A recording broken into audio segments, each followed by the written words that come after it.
Thinking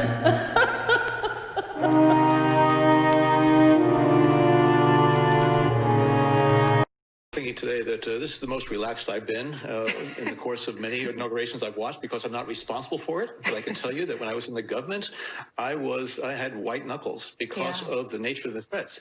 But it's so much more difficult today because of what we have seen, not just over the last 2 weeks, but that certainly has riveted our attention, but because of this growth in polarization in the United States and domestic violence in white supremacist groups.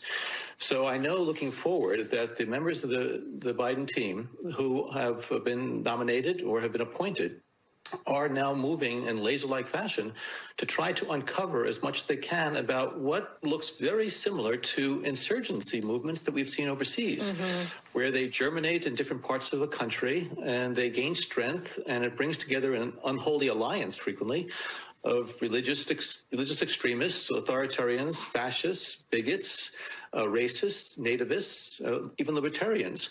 And unfortunately, I think there has been this momentum that has been generated as a result of, unfortunately, the demagogic rhetoric of people that just departed government, but also those who continue in the halls of Congress. And so I really do think that the law enforcement, Homeland Security, intelligence, and even the defense officials are doing everything possible to root out what seems to be a very, very serious and insidious threat to our democracy and our republic. Ben Rhodes calls for there to be years of a firm and brutal detox of lies and hate from the entire right side of the aisle in America, and it must be done through the use of national security and homeland security officials. This is Ben Rhodes saying this, and I'm going to play the clip here. I will do that in one moment. But think about what he's saying here, weaponizing homeland security against conservatives and political opponents.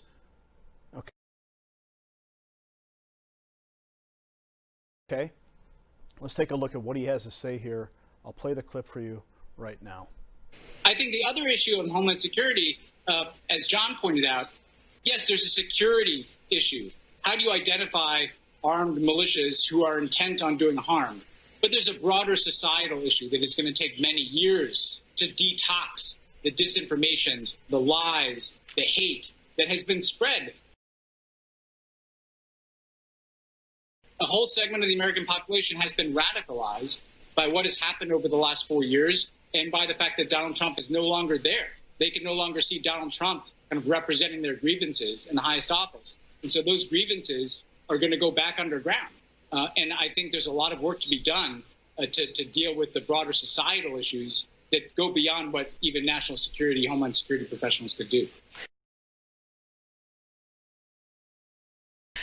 And the connective tissue between the twin crises, the twin challenges, if you will, is disinformation. And I wonder, Ben, what you expect to see from a president who made so abundantly clear in his inaugural address that getting back to undeniable truths and beating lies and stamping out their power over these individuals, radicalized individuals, as well as on the COVID crisis, if he wants to reach his goal of 100 million vaccinated Americans, there's going to be some resistance to the truth and the science about the vaccine.